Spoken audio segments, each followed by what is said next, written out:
buenas noches todos, bienvenidos. Quiero presentarles a quien nos va a dar esta charla hoy. Su nombre es Fabricio Espinosa, es programador y especialista en el tema.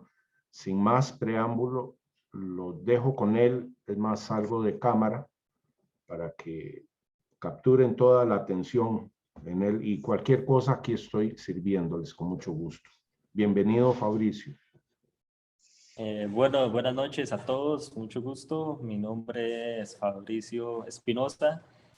Yo soy programador y me especialicé en la tecnología blockchain. A mí me pareció fascinante de este ámbito, no tanto en el tema económico, el tema de cuánto puede llegar a valer una criptomoneda, si subió, si bajó. A mí en realidad lo que más me interesa es las cosas tan fascinantes que se puede hacer con la tecnología blockchain. Entonces, de mi parte, normalmente, digamos, van a escuchar un punto de vista técnico y funcional de la tecnología blockchain, no tanto una filosofía económica. He hecho trabajos en blockchain, tratan de descentralizar muchas funciones y también de mejorar temas de ciberseguridad. Por ejemplo, yo soy el principal programador voy a compartir pantalla. Ok. ¿Ya están viendo mi pantalla? Ya estamos viendo su pantalla. Sí. Ok. Disculpen ahí. Ah, hombre, genial. Este es uno de los trabajos que he hecho de programación. Esto se llama enotar.io. Bueno, como su nombre lo sugiere, hace el trabajo que hace un notario, pero el que lo realiza es el blockchain, específicamente para el registro de derecho a autor y así proteger el derecho a autor y protegerse con el plagio. Esta plataforma genera una prueba digital de autoría y genera un certificado que es inmutable y accesible en cualquier momento de la historia y a lo largo de los años. Casualmente, esta plataforma se puede registrar literatura, música, diseño y audiovisuales, y además tiene cobertura internacional. Casualmente, esta plataforma lo que hace es un token no fungible por una creación de ya sea un músico, un escritor, un cineasta, etcétera. Y la charla de hoy es para explicarles y que entiendan mejor cómo es que funcionan los tokens no fungibles. Esta plataforma usa tokens no fungible, y otra plataforma en la que he trabajado es en un sistema de votación digital descentralizado remoto usando la tecnología blockchain, la cual también usa tokens no fungibles. Entonces, bueno, para empezar, voy a usar más que todo la palabra blockchain en vez de criptomoneda. Tal vez si Javier Martín puede como decirme más o menos los participantes como en qué posición, digamos, si desconocen completamente el tema o en qué punto de conocimiento están para ver. Yo diría que los participantes, aunque no los conozco a todos, son principiantes medianamente avanzados, manejan un poco el concepto de token no fungible, manejan un poco mejor el concepto blockchain, pero la idea acá en este programa es que haya libertad absoluta para preguntar. Si la pregunta es muy básica, también se le recibe. Sí, no, entonces ya sé más o menos por dónde voy a empezar. Ok, la tecnología blockchain es la tecnología con la que trabaja el Bitcoin y todas las criptomonedas. Las dos, el Bitcoin es una criptomoneda que utiliza la tecnología blockchain.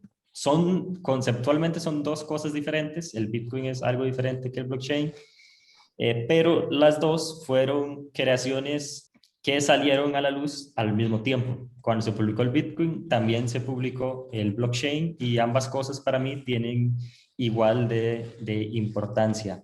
Tal vez me gustaría explicar cómo es que funciona el blockchain desde el punto de vista técnico y de un programador. Tal vez esta explicación puede ser hasta poco común en personas que hablan más que todo del tema de criptos.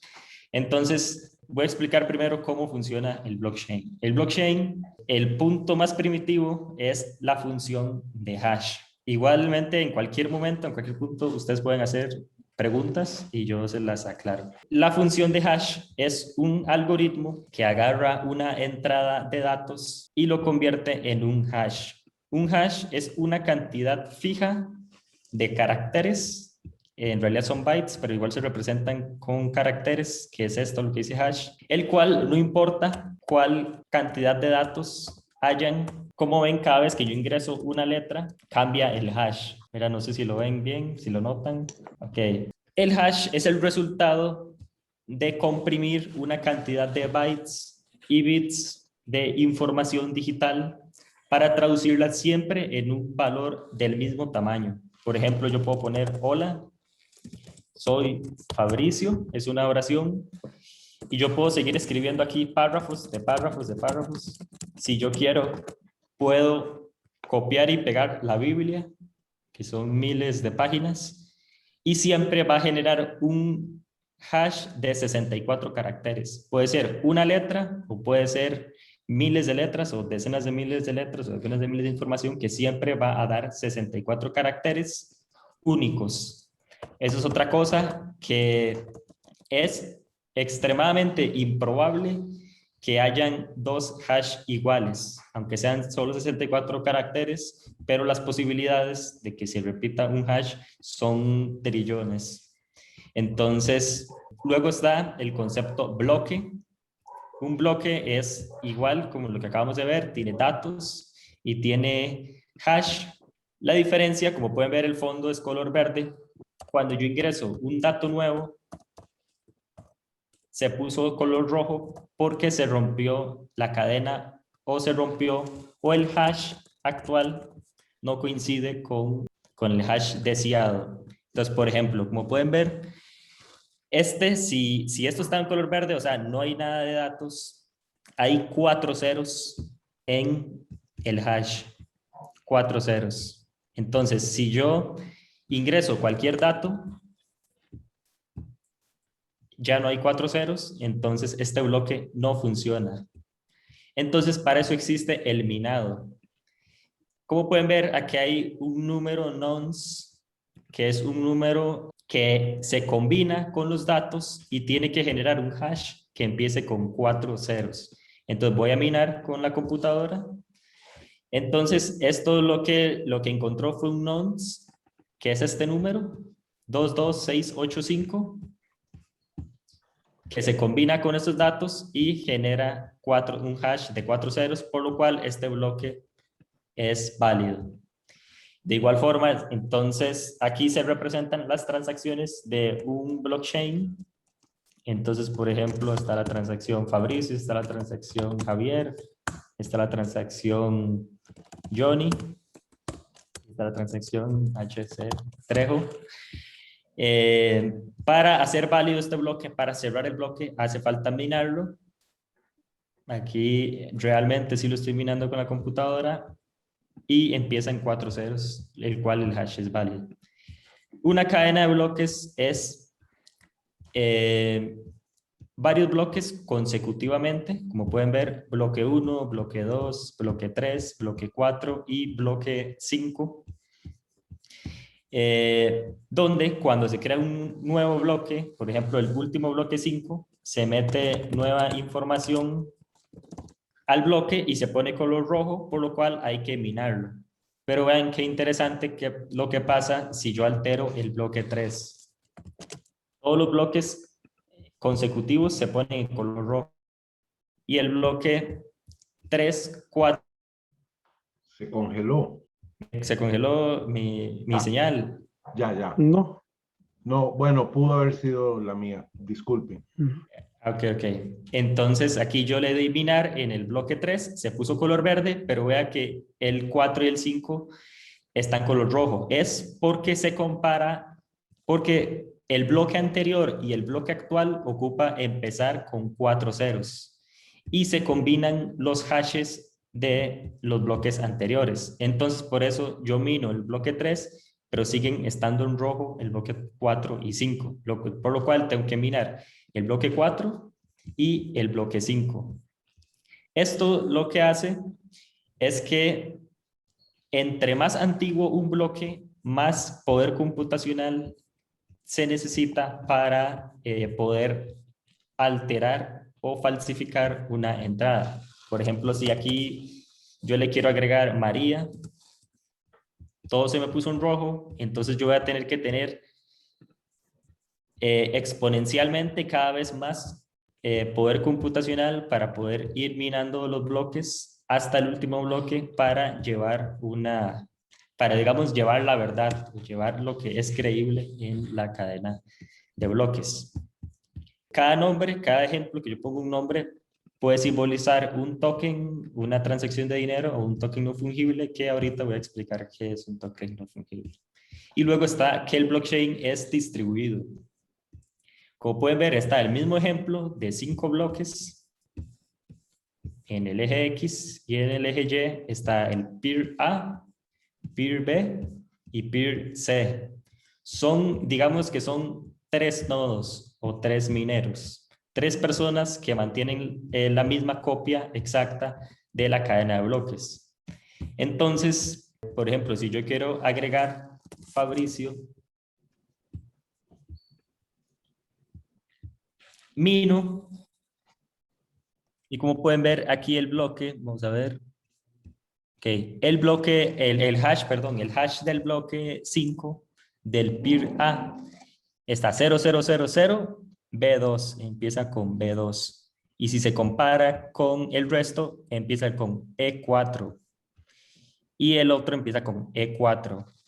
En el blockchain gana la mayoría, gana el 51%. Entonces, si yo quiero introducir datos, si yo soy el peer A y quiero introducir datos falsos, digamos, en la cadena de bloques, el peer B y el peer C comparan la información y digamos que se hace una votación de quién tiene la razón.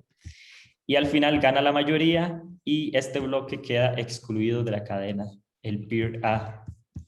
Entonces, si alguien quiere hacer una falsificación, una alteración de la información, por ejemplo, que yo quiera introducir mi nombre en el bloque 3, pongo Fabricio, todo se puso en rojo, entonces ocupo minar, minar y minar, y tendría que acceder a la computadora del peer B y poner mi nombre Fabricio, tendría que minar, minar y minar, y así ya digamos que yo dictaría la línea de lo que se considera como verdad en la cadena de bloques, y en este caso quedaría excluido el peer C.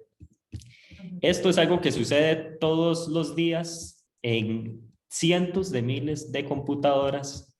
Entonces, técnicamente, hasta el momento, desde que existe el Bitcoin en el 2008, nunca ha sido hackeado.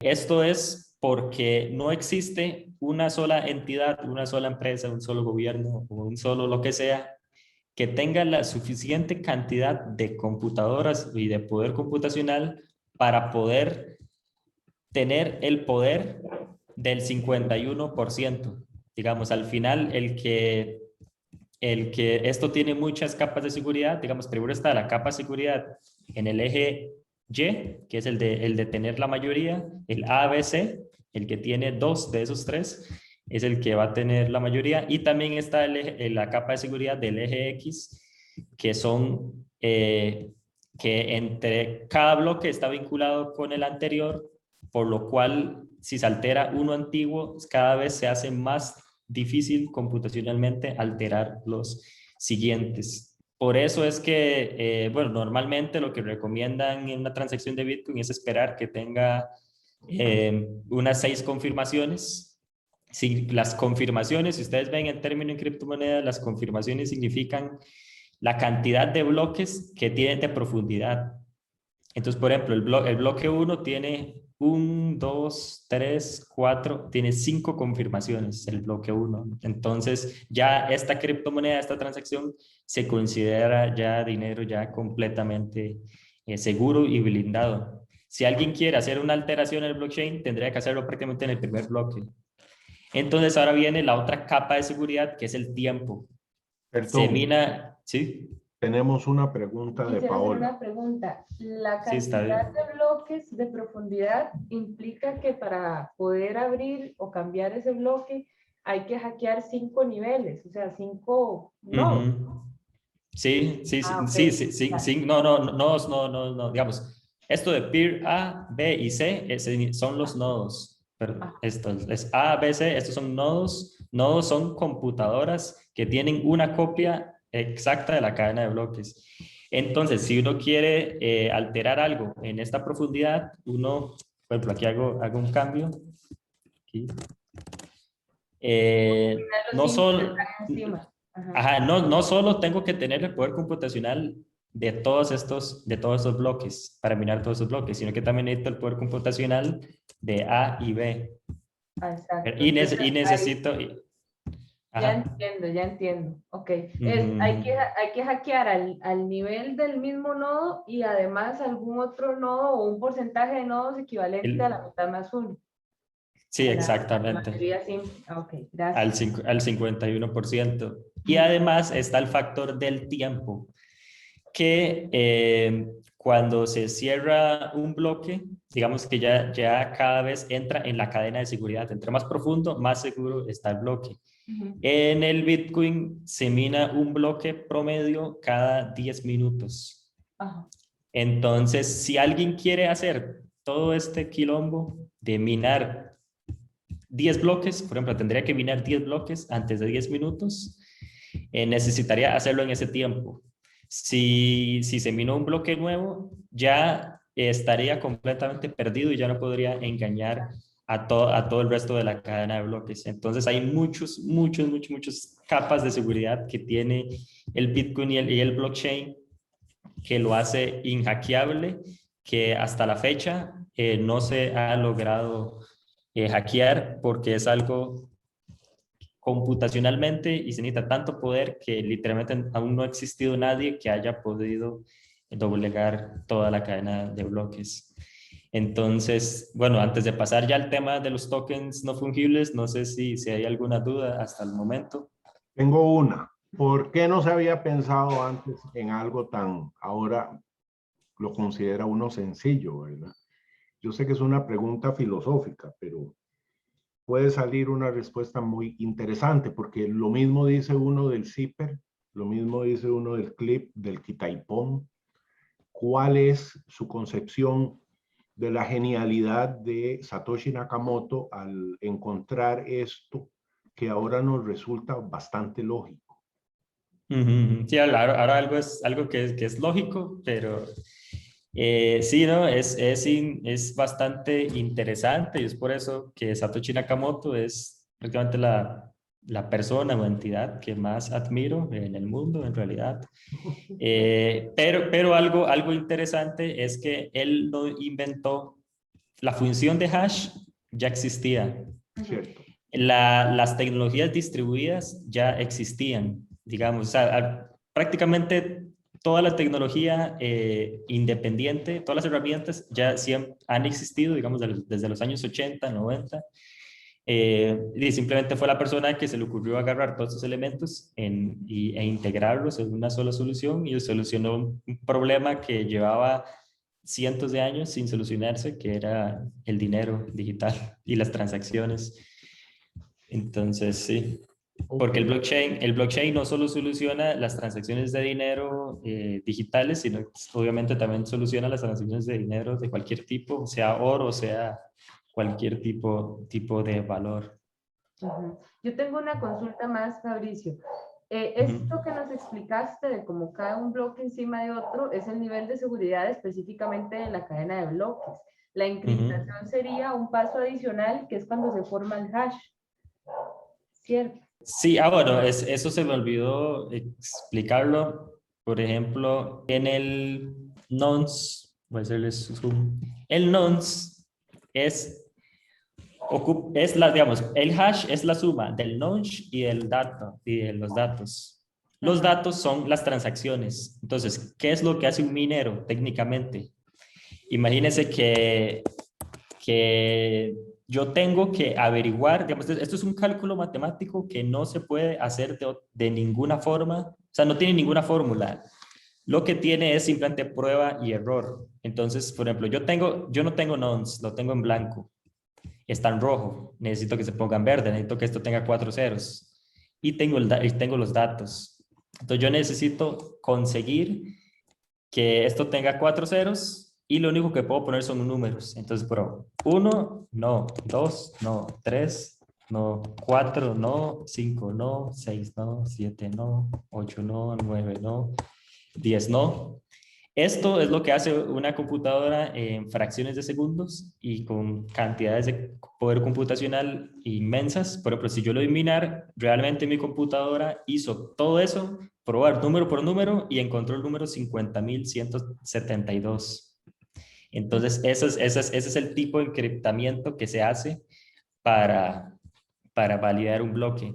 Entonces, también hay muchos mineros. Imaginémonos que todos en esta reunión nos ponemos en una carrera a probar 1, 2, 3, 4, 5, 6, 7 y todos aquí en una carrera. Al final, el que llega primero al número 50.172, ahí lo digité y se puso en verde, es el que se lleva el premio, la recompensa de cerrar el bloque.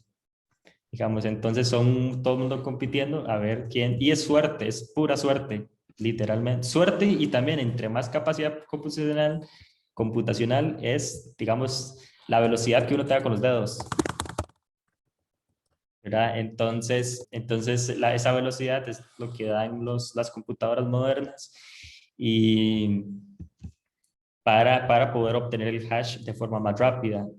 Otra cosa que, bueno, tampoco quería como profundizar tanto en el tema técnico, no sé si han escuchado el término prueba de trabajo. Sí, Sí, claro. Proof of work. Ajá, sí, Vea, ujú. tengo una pregunta antes del proof of work. Apuntemos ahí proof of work. Y es, ¿qué es el nonce? Pregunta acá, disculpe, Don ¿qué Diego es el Vega nonce? pregunta, disculpe la pregunta, ¿qué es el no?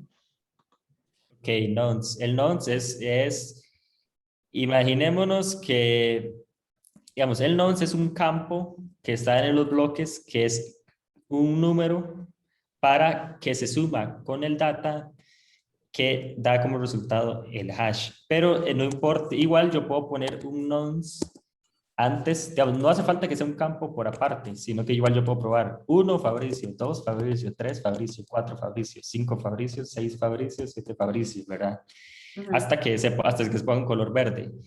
El tema es que es un campo aparte porque no puede alterar la información de los datos. Los datos, la idea es que no se alteren. O sea, los datos, la idea es que queden sin alterar. Entonces, por eso es que hay un campo extra, que es un campo alterable. Es con un valor arbitrario. Variable. Esa es la variable. Ajá, es un campo variable. Entonces, esto es con lo que trabajan los mineros, generando nonce todo el día hasta que dé un hash. Entonces, la prueba de trabajo es que está relacionado con la cantidad de ceros que hay antes del hash. En estos momentos hay 4 ceros. Si yo le pido a los mineros que saquen 5 ceros, esto se hace exponencialmente más difícil de hacerlo. Entre más ceros hayan antes, va a ser exponencialmente más difícil computacionalmente de lograr el hash correcto que tenga esa cantidad de ceros. Eso y qué determina la cantidad de ceros que hayan, la cantidad de participantes que hayan en la cadena de bloques. ¿Qué podemos decir? La cantidad de participantes que hay en esta llamada. Por ejemplo, si hay 10 participantes, la cadena de bloques automáticamente puede definir 4 ceros. Ok, entonces hay X cantidad de dificultad. Si en este momento hay 10 personas y luego se meten 100 personas, puede ser que la cadena de bloques decida que son 40 ceros. Claro. Entonces, entonces la prueba de trabajo es una distribución democrática y equitativa del poder computacional para que entre más gente haya, más se distribuya la cantidad de participación. Entonces, por ejemplo, si yo tengo mucho poder para obtener el nonce, entonces si se mete otra persona con igual de poder, se hace el doble de difícil. Entonces, al final, aunque los dos tengamos mucho poder, pero al final quedamos igualados.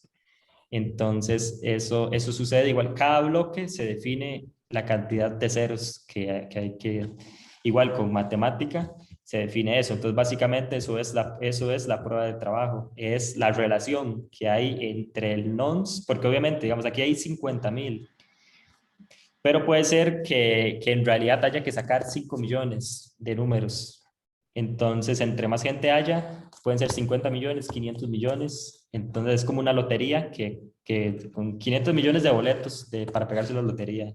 Claro. Entonces eso, básicamente eso es como la prueba de trabajo.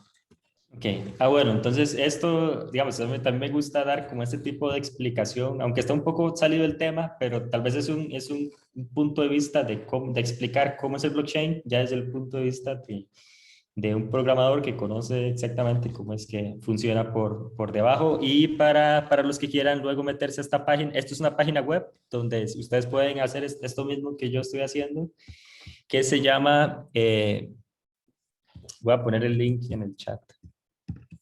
Perfecto. Tal vez hacer la pregunta a Irving. Mientras tanto, quiero transmitirle una pregunta de uno de nuestros participantes. Irving Tavares dice: en días pasados se decía que los mineros bajaron el hash y esto hizo que el precio de Bitcoin bajara también. Entonces, ¿ellos tienen la facultad de manejar a su antojo el hash?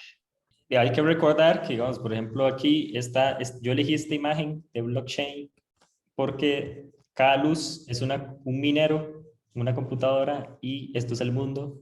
Entonces, Claro. los mineros son personas que están distribuidas relativamente de forma equitativa alrededor del mundo, que no se conocen entre sí, que eso es algo muy importante. Es cierto que los mineros son los que deciden la cantidad de dificultad bueno, del hash, como dice él. Ellos son los que definen la dificultad de sacar un hash, pero no son personas que puedan confabular de forma coordinada, porque no se conocen, ni tampoco hay forma de vincular uno con otro, porque se hace todo de forma anónima. Al final, lo que uno puede ver es la dificultad general que hay en el blockchain. Con esa dificultad general, uno puede calcular matemáticamente un estimado de cuántas computadoras hay minando, pero no se puede ver cuáles computadoras son. Uno puede calcular cuántas son, pero no cuáles son. Y personalmente no creo que este sea el caso, porque si también usando la lógica, si eso pudiera suceder, si la mayoría de mineros se pudieran poner de acuerdo para hacer algo, yo creo que lo que decidirían hacer es crear más criptomoneda y tal vez falsificar criptomonedas o cosas así, cosa que tampoco ha sucedido. Entonces, yo creo que los mineros no pueden modificar antojadizamente el hash, simplemente es algo circunstancial, dependiendo de la cantidad de computadoras que hayan y la cantidad de tecnología que tanto está avanzado las computadoras en esa época.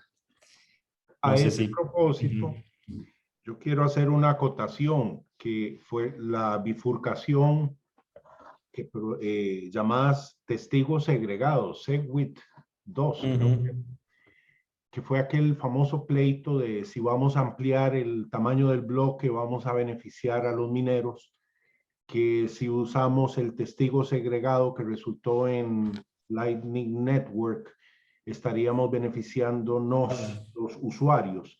Creo que para que don Irving, que es un estudioso, pueda referirse más a profundidad a ese tema, ahí creo yo que es cuando se demostró que los mineros no tienen tanta posibilidad de manejar a su antojo, toda vez que hay una comunidad muy fuerte de Bitcoin que son usuarios y no exactamente mineros. Y bueno, ahí se puede ver con mayor dramatismo la guerra de poderes que se sucedió, que resultó en la implementación del Lightning Network y no en el tamaño de los bloques. Bueno, sí hubo una bifurcación de la cadena y ahí nació Bitcoin Cash, que es lo mismo que Bitcoin, pero con bloques mucho más grandes. Y toda una historia detrás de ellos que es como de novela. Ok, ok. Sí, sí, eso tiene razón. Hay muchos casos donde se ha cambiado el código fuente de Bitcoin. De hecho, que Bitcoin actualmente no es exactamente igual que el del 2008. Eso se realizó en consenso.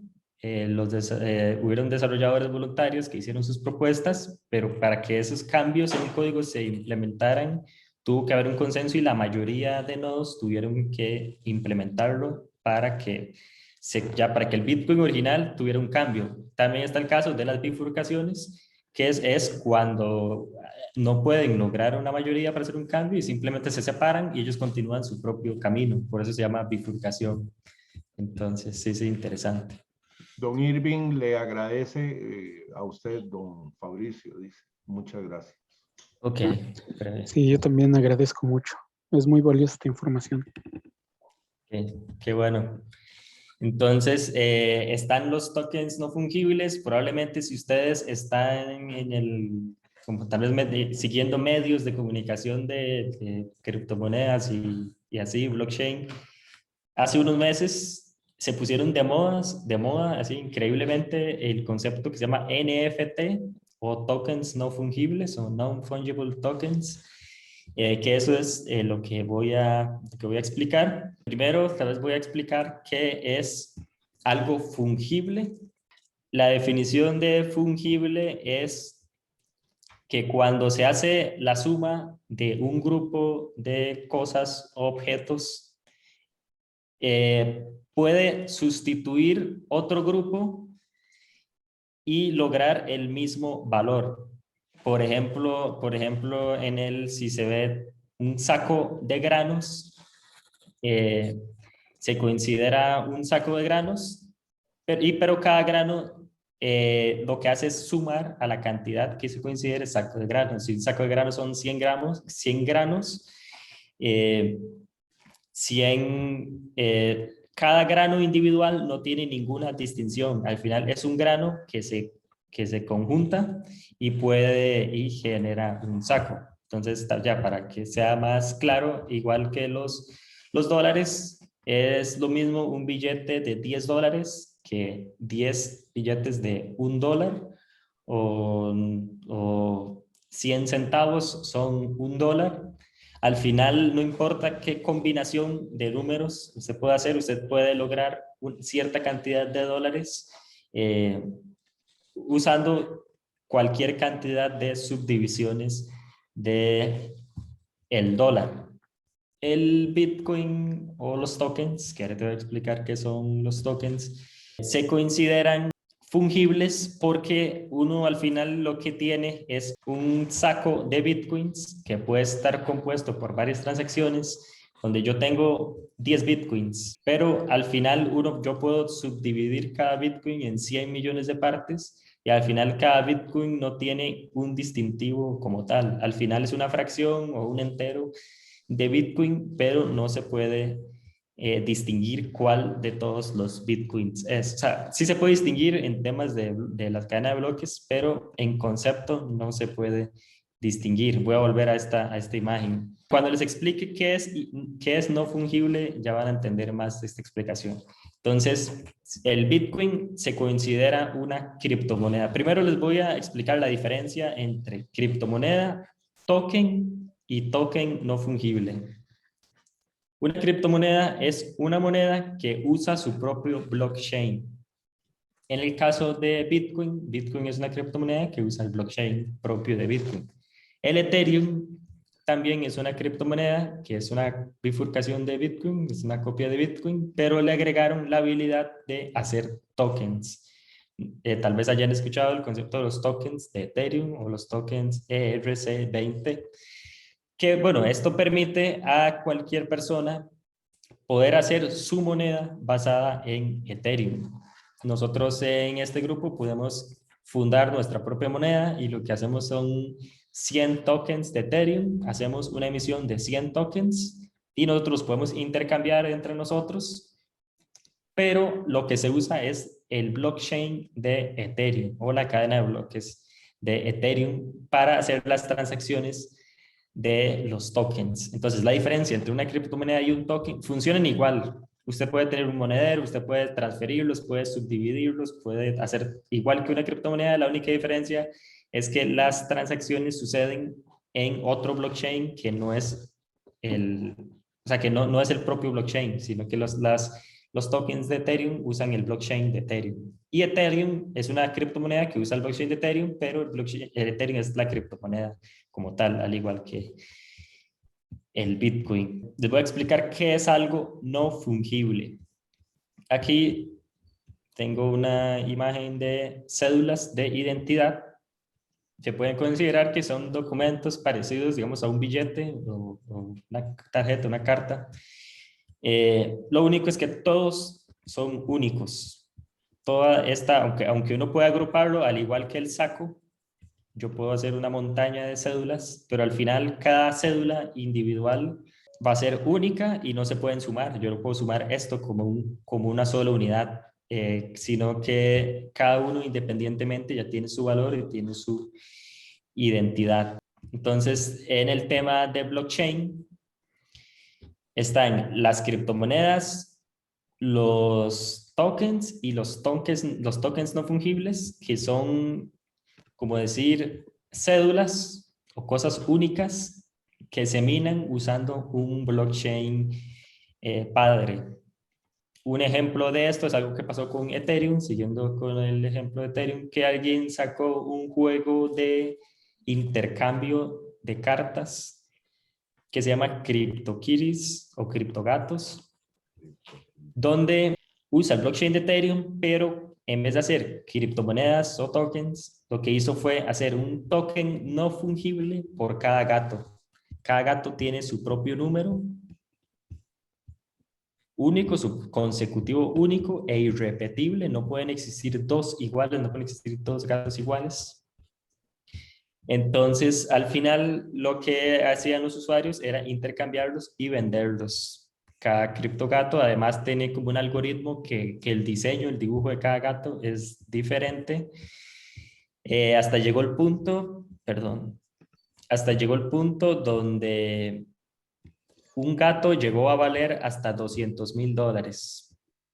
Uno de estos gatos se llegó a hacer hasta vender en el equivalente de Ethereum de $200,000, porque se convierte en un bien escaso. Digamos que algunos gatos, por ser raros, por tener un dibujo diferente o por tener ciertas características, era más apetecido por los compradores, lo que hace que incremente su valor. Entonces, aquí igual hay una comparación de fungible y no fungible. Entonces, estos son fichas de casino. Todas son iguales, todas son fungibles, se pueden sumar, se pueden integrar. Y están los gatos, que yo no puedo sumar estos 4 gatos. Cada gato individual tiene su propia identidad, su propio todo. Entonces, tengo 5 ejemplos de formas como se puede aprovechar esta tecnología de tokens no fungibles. Yo creo que después de los 5 ejemplos ya les puede quedar más claro cómo es que funciona. El primer ejemplo es el derecho a la identidad. Por ejemplo, en el paradigma actual de sociedad, en muchos países hay un solo ente central encargado en emitir las identidades de las personas. Básicamente, sin solicitarlo y las personas sin consentimiento, se les genera una identidad en un país, algo que yo creo que cualquier persona tiene derecho a decidir si tiene identidad o no tiene identidad. O también pasa el hecho opuesto, por ejemplo, en países de África, donde no existe ese ente central que genere las identidades. Entonces, o en países de conflicto, en países de guerra, la gente nace, nadie lo identificó, por lo cual pierde muchos servicios que podría tener una persona con identidad. Por ejemplo, la migración, estar bancarizado, hacer transacciones de dinero, acceder a servicios o productos. Entonces, como al igual que el ejemplo de cédulas que puse, cómo cada token no fungible se puede ilustrar como un título de propiedad único, como un certificado. Esto se podría usar para identificar a las personas sin necesidad que un ente central le emita a uno el número de cédula. Por ejemplo, aquí en Costa Rica las cédulas tienen nueve números, 9 dígitos, el cual es asignado. Uno con blockchain, con un token no fungible, yo podría asignarme mi propio número y yo podría elegir cuál número usar para identificarme en servicios. Por ejemplo, yo podría yo fui y me inscribí a un sindicato con una identidad y quiero ir a inscribirme a otro sindicato. Con los tokens no fungibles, yo puedo tener la capacidad de crearme 2 números de identificación, ir al sindicato A, registrarme, e ir al sindicato B y también registrarme, sin que puedan trazar los lugares en los cuales estoy registrado, que yo creo que cualquier persona debe tener derecho, si decide identificarse o no, y si decide identificarse de cuál forma. Entonces, obviamente, esto genera ventajas, el cual es gratis, no tiene prácticamente ningún costo económico hacerse una identidad, a diferencia de las identidades de cartón, que tienen burocracia, que tienen cartón. Personas, creo que hay como una organización en África o en Medio Oriente que se encargó de recibir migrantes y les asignó una identidad con un token no fungible a cada persona, y luego a partir de ahí ya iba de frontera en frontera identificándose con su identidad recién generada con tokens no fungibles. Entonces, ese es un ejemplo. Todos son únicos, no pueden existir dos cédulas iguales, no pueden existir dos tokens no fungibles iguales, pero la misma persona puede tener varios diferentes. Entonces, bueno, otro ejemplo son las papeletas electorales, el cual igual actualmente se usa papel. De hecho, que el modelo de votar con papel es algo que se introdujo hace 200 años, y yo creo que es son muchos años para que se siga haciendo de la misma forma, debido al montón de fallas en la lógica que tiene votar en papel. Por ejemplo, cuando la gente ingresa un papel con su voto en una urna electoral, la cual es opaca, la persona lo ingresa, se da la vuelta, sale del recinto electoral y a partir de ahí tiene que confiar que su voto va a ser contado por las personas en que la persona puso su confianza, que es el tribunal electoral o los partidos políticos. Pero si se pone a analizar, no existe ninguna forma de garantizar que mi voto en realidad fue tomado en cuenta. Entonces, al igual que el dinero fiat, los votos es un sistema basado en la confianza. Los votos todos tienen que ser únicos y anónimos. Entonces, el problema con el papel es que no se pudo solucionar la cuestión que fueran únicos y anónimos, ya que si fueran únicos, tendrían un distintivo. Entonces, al tener un distintivo, se podrían trazar la procedencia de esa papeleta.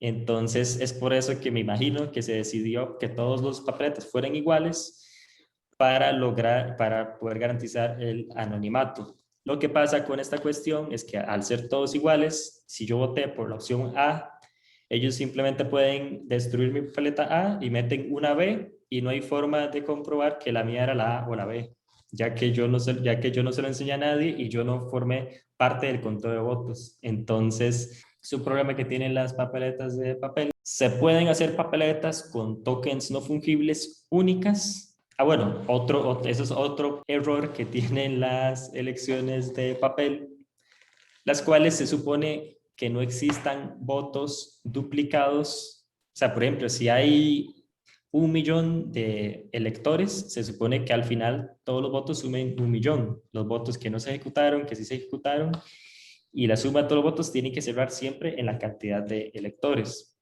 El tema es que, como es de papel, siempre se tiende a imprimir hasta el doble de papeletas por cuestiones de seguridad, que no escaseen las papeletas, lo que quiere decir que para una elección de 1 millón de electores pueden estar en las calles 2 millones de papeletas, lo cual no garantiza, lo cual obviamente las papeletas reales se pueden meter en el conteo del millón y que puede tergiversar una elección.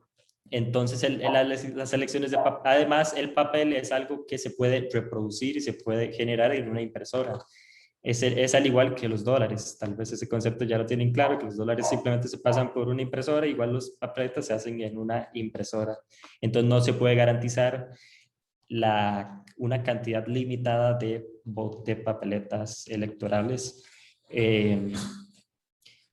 Entonces, los tokens no fungibles suman todas las características que tal vez ustedes ya han escuchado que proporcionan las criptomonedas y lo mete en un objeto de valor único que es una papeleta.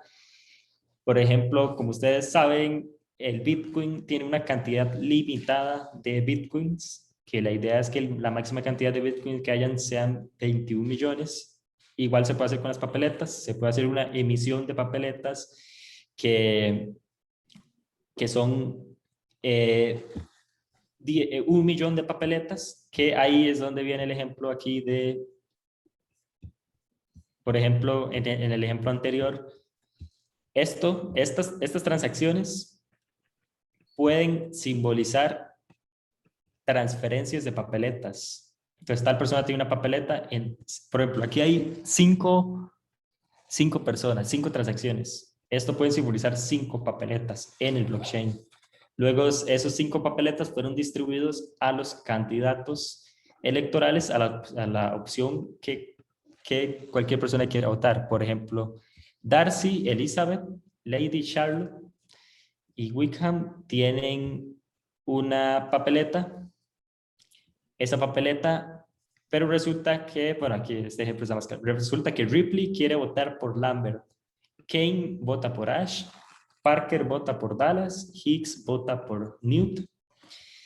Esto queda registrado y igual se mina, si los mineros se hace un hash, se tiene toda la seguridad que anteriormente expliqué, y al final en el bloque 5 se dan los resultados de las elecciones. Obviamente este ejemplo no es para elecciones, es para dinero, pero se entiende. Entonces en el bloque 5 se da el resultado de las elecciones. Si aquí hay 1 millón de papeletas, yo voy al bloque 4, también hay 1 millón de papeletas. Yo voy al bloque 3, hay 1 millón de papeletas. El bloque 2 hay 1 millón de papeletas. Y el bloque 1 siempre hay 1 millón de papeletas.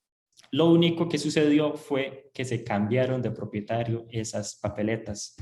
Pero con el blockchain se puede garantizar que no hay papeletas falsas ni papeletas destruidas, que también hay papeletas nuevas y papeletas destruidas.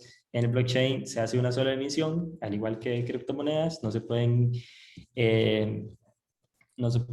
agregar ni se pueden destruir las papeletas. Además son trazables. Entonces, por ejemplo, si yo soy Darcy, yo puedo ir a la inversa. Yo puedo ir del bloque 1 al bloque 5 y seguir el camino.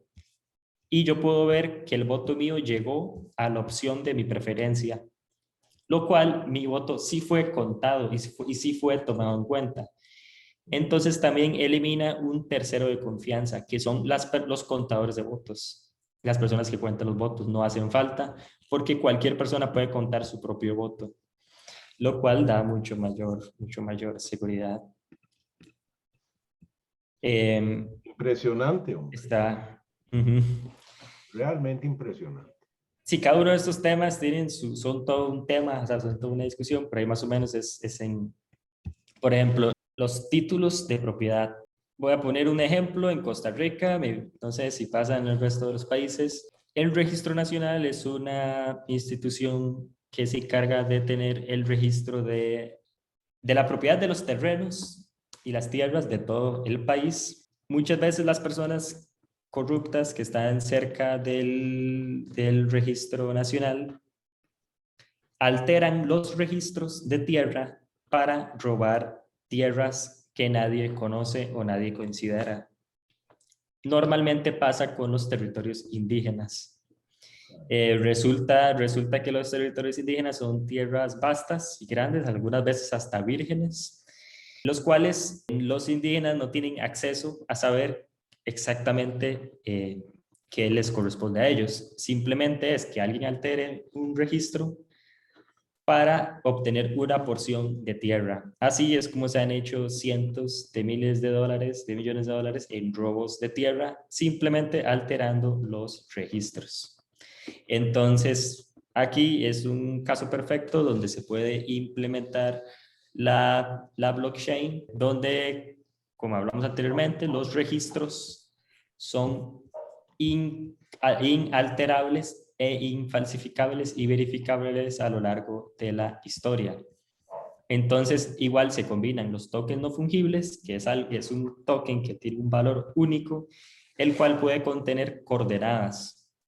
Entonces, el token puede tener la coordenada de este pedazo de tierra indígena. La idea es que las tierras indígenas siempre sean indígenas. Entonces, se puede registrar en una cadena de bloques las coordenadas exactas. Luego, en 10 años, se puede comparar con los registros del Registro Nacional y saber si se agregaron o se quitaron porciones de tierra, ya que el blockchain es algo en que todos podemos confiar. El Registro Nacional es algo en que no se puede confiar. Entonces, se pueden usar los tokens no fungibles para generar títulos de propiedad único con coordenadas únicas, porque todas las coordenadas son únicas, obviamente, para poder solucionar problemas de este tipo. De igual forma, se podrían hacer tokens no fungibles transferibles, el cual se pueden vender a otra persona. También están las piezas de arte. Por ejemplo, aquí hay un bolso Chanel, que es un bolso hecho a mano. Es el cuarto ejemplo, 4 de 5. Único, normalmente este tipo de compañías hacen cantidades limitadas, puede ser que solo existan 100 en el mundo de este bolso, pero resulta que los chinos lograron replicar la construcción y ahora digamos que hay Chanel chino y es muy difícil poder identificar la pieza. Entonces, las empresas que hacen piezas de arte, que esto es más que todo de las cosas que se han hecho famosas últimamente, que se le asigna un token no fungible, o sea, un título de propiedad único a una pieza de arte única. Entonces, si hay 100 de estos bolsos, el bolso se puede vender con un token no fungible con número de serie del 1 al 100. Digamos que es el bolso 5, bolso número 5. Entonces, un comprador puede vender el bolso, la pieza, pero también debe venderlo con el respectivo token no fungible. Entonces, si yo tengo el token no fungible, quiere decir que yo obtuve el bolso de un proveedor legítimo o lo compré directamente de la fábrica, que la fábrica fue el que emitió el primer token no fungible, luego yo lo compré a la fábrica nuevo, adquirí el token no fungible y el bolso, y luego si yo lo quiero vender usado a otra persona, esa persona, al saber que yo tengo el token no fungible, puede garantizarse que el bolso igual lo traza. Volvemos al mismo ejemplo. Aquí está, en el bloque 5 está el comprador final. En el bloque 2 estoy yo y en el bloque 3 está la fábrica. Entonces sale de la fábrica me da el token a mí en el bloque 4 y luego yo le doy el token al comprador en el bloque 5. El comprador puede trazarlo a la inversa, ve que yo lo tenía en el bloque 4 y ve que ese token salió de la fábrica en el bloque 3. Y el último ejemplo es el registro de propiedad intelectual, que esto es cómo trabaja la plataforma que les enseñé al inicio, que yo desarrollé junto con otro equipo, que funciona de forma tal que vamos a ver, voy a enseñarles un ejemplo práctico. Aquí está. Inicio. Yo puedo registrar una creación musical, por ejemplo, digamos que yo soy John Lennon y que yo quiero registrar la obra Imagine de John Lennon. Pongo el título, le doy siguiente, elijo la categoría, en este caso es música, elijo el archivo de mi computadora. El archivo se encripta para subirlo a la blockchain para que se vaya a minar. Se encripta. Luego yo ingreso los datos de los participantes. En este caso John Lennon, compositor y país. Bueno, por cuestiones voy a poner que es de Australia y el número de cédula. Y se agregan los participantes que conforman esa obra. También está Paul McCartney, está el guitarrista de Nueva Zelanda y número de cédula. Entonces, se pone la información de los participantes y luego esta información en conjunto, el título de la obra, la categoría, el archivo encriptado y los participantes, se envía a la cadena de bloques para poder minarlo y que quede registrado de por vida. Entonces, de esta forma se hace un registro de derecho de autor sin necesidad de una entidad central. Entonces, en caso de plagio, por ejemplo, si yo registré esto en el 2021 y en el 2025 alguien copia mi música y dice que él es el creador de la música que yo creé, yo puedo ir a la cadena de bloques, que les voy a enseñar una página web que muestra las transacciones. Me voy a la cadena de bloques, todas esas son transacciones, toda esta lista creadas en esa plataforma. Dice el bloque en que se minó, dice a la hora y minuto, hora y segundo y día en el cual se minó eso, de dónde proviene, hacia dónde va y la información que anteriormente les mostré, los participantes, el archivo, la nacionalidad, el rol, etcétera. Entonces, esta información ya una vez metida en la cadena de bloques con 6 confirmaciones se podría considerar que es información inalterable. Entonces, en 5 años, bueno, en el 2025, en 4 años, si alguien me plagia, yo puedo volver al bloque en el que fue minado mi registro de derecho de autor y puedo probar mi autoría usando la cadena de bloques y usando un token no fungible. Esto es una representación visual de cómo se ve un token no fungible.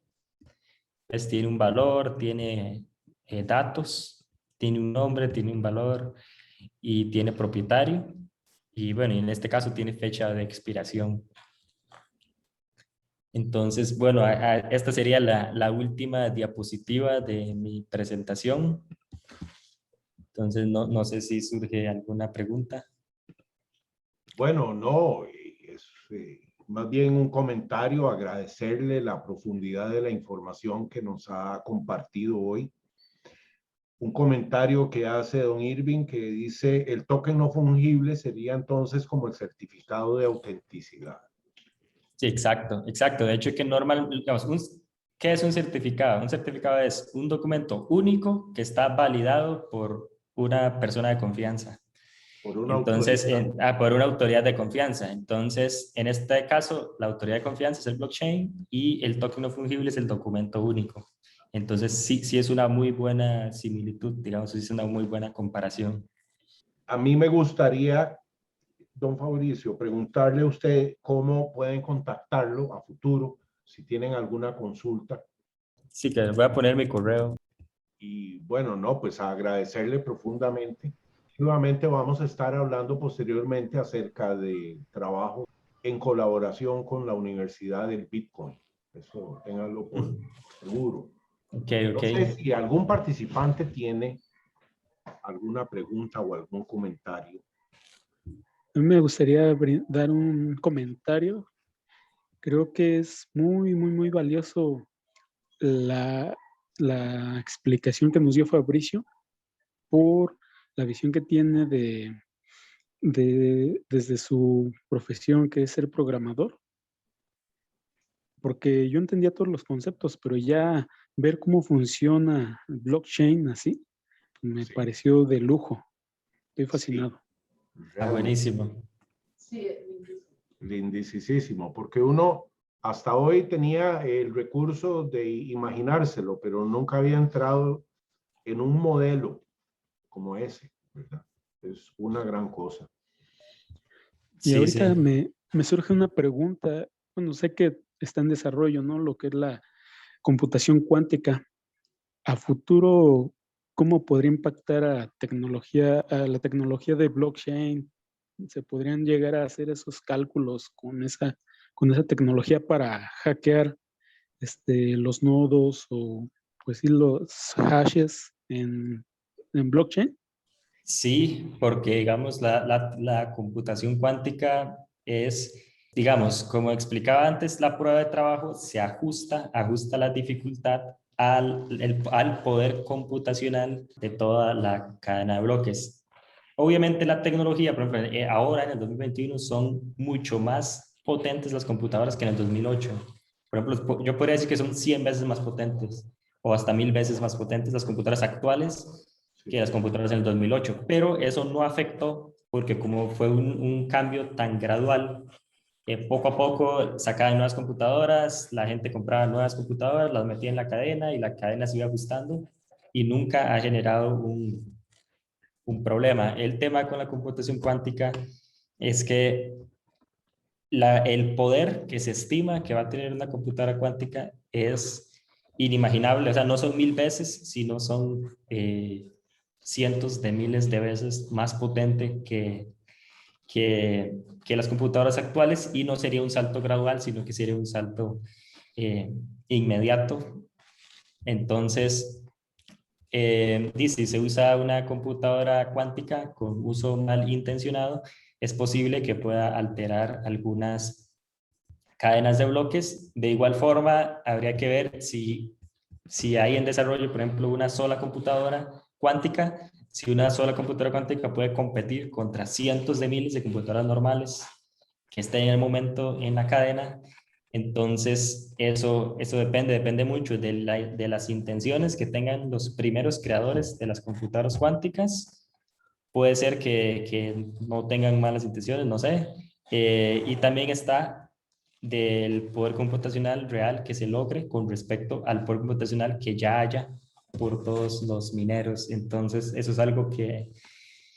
Y también eso es un tema que muchos desarrolladores, muchas personas en el ámbito ya están conscientes y yo creo que ya se encuentran pensando en soluciones para que esto no sea un problema. Entonces, eso es, yo no estoy muy empapado del tema, no conozco mucho de qué avances o qué cosas se han hecho para contrarrestar la computación cuántica, pero poco a poco nos iremos a dar cuenta cómo van surgiendo cómo surgen las cosas, digamos, porque hay muchas variables.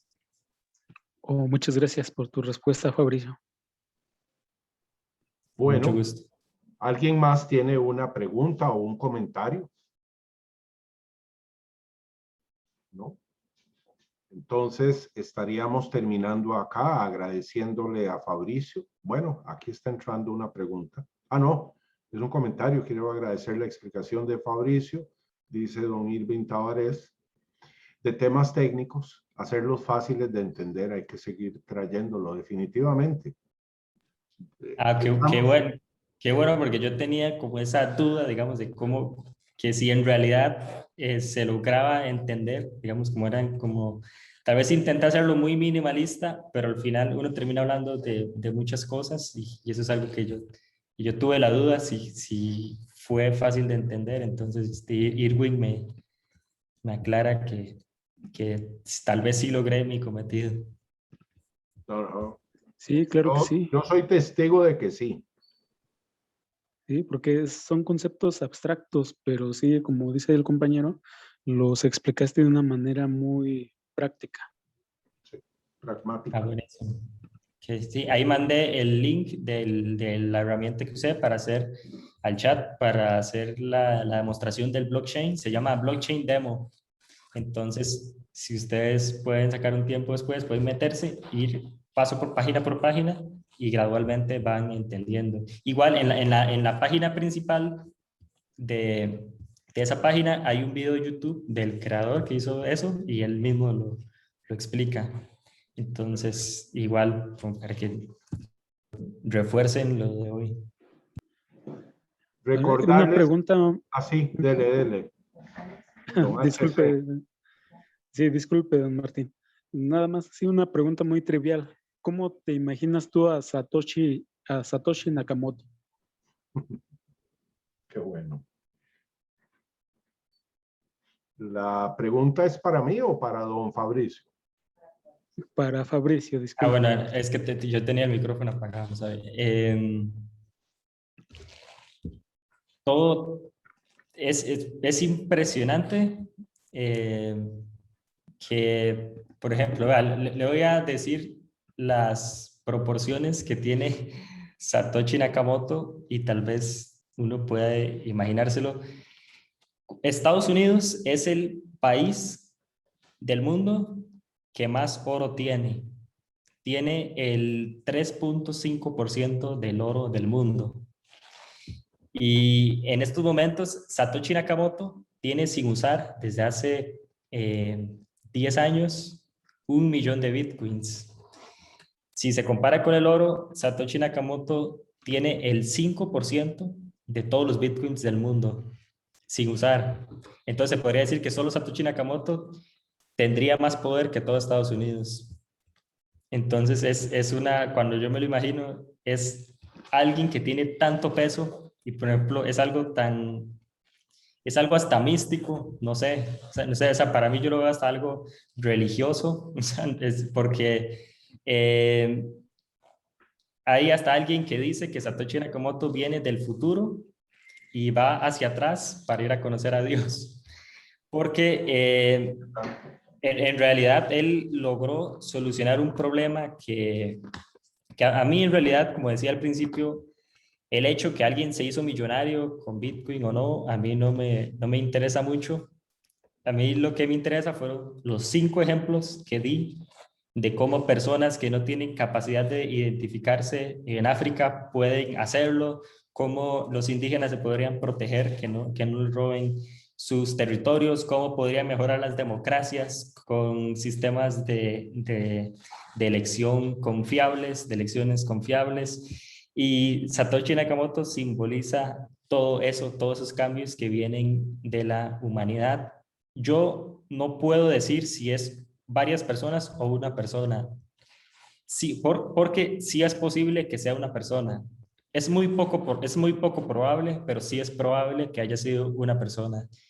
También es probable que sea un grupo de personas y también cada uno se lo imagina como quiere. De hecho, que en África hay una consigna que dice Satoshi es negro, Satoshi is black. Entonces al final, Satoshi simboliza muchas cosas. Maravilloso, hombre. Muy profundo, sí, excelente. Aquí Paola dice que es mujer. Sí, mi novia también dice que es mujer. Claro. Sí, Definitivamente. sí. Sí, porque dice que solo una mujer puede cuidar tantos detalles. Claro, ¿no? Y como concibe la descentralización, las mujeres nos organizamos de esa forma.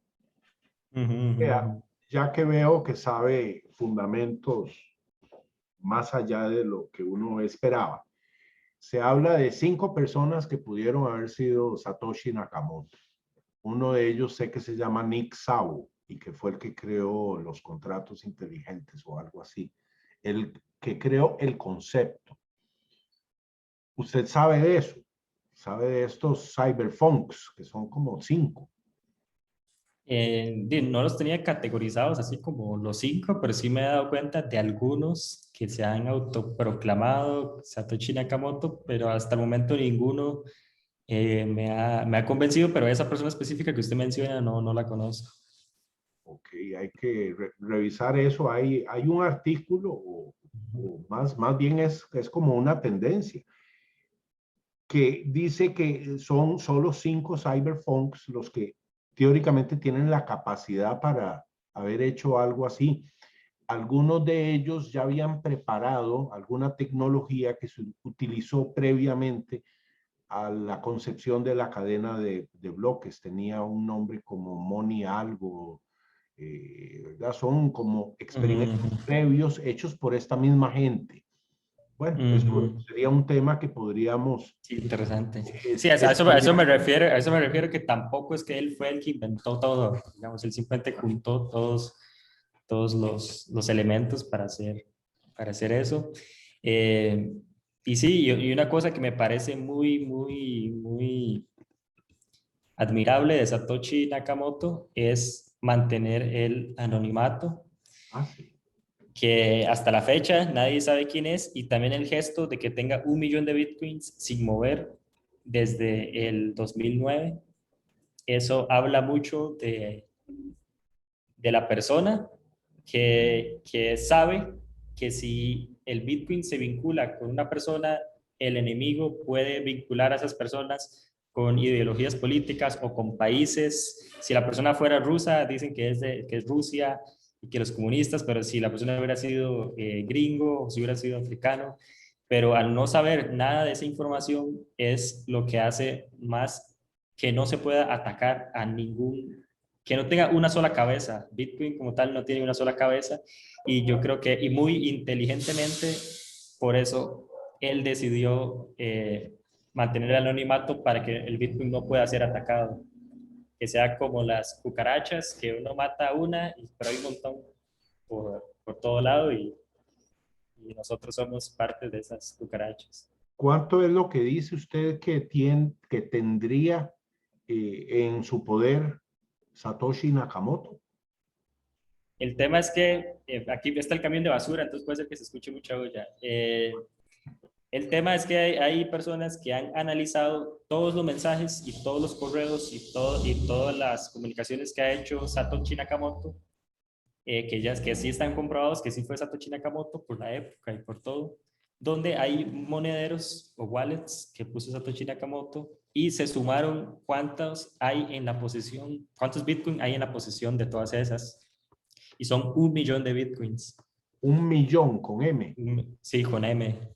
Ok, 1 millón de Bitcoins. Bien, y la otra pregunta es, ¿sabríamos que eso no es Satoshi Nakamoto? Creo que ya van 3 que se han autoproclamado como Satoshi Nakamoto, pero ninguno ha podido dar la prueba de serlo. Esa prueba sería entonces mover al menos una porción de esos Bitcoin hacia alguna otra billetera. Exactamente. Esa sería la prueba. Sí, exactamente, sí, el que mueva eso y ya. Al mismo tiempo, entonces, Satoshi Sí. Nakamoto, de ser una sola persona, sería una persona que se está dando el lujo de no mover 1 millón de Bitcoins, que multiplicado por dólares, no tengo idea, pero es una cifra astronómica, y él no está moviendo ni un centavo para que no se sepa quién es, porque si lo hace, podrían caerle ahí mismo y darse cuenta de quién es. Sí, probablemente. Qué espanto. Bueno, realmente fascinante su exposición. Muchísimas gracias y esperamos tenerlo más frecuentemente con nuevos temas apasionantes como este que nos ha participado. Y en nombre de los participantes, agradecerle. Nos vemos pronto. Muchísimas gracias. Hasta luego. Gusto conocerlos. Igualmente. Gracias. Bueno, okay. Igualmente, hasta luego. Bueno.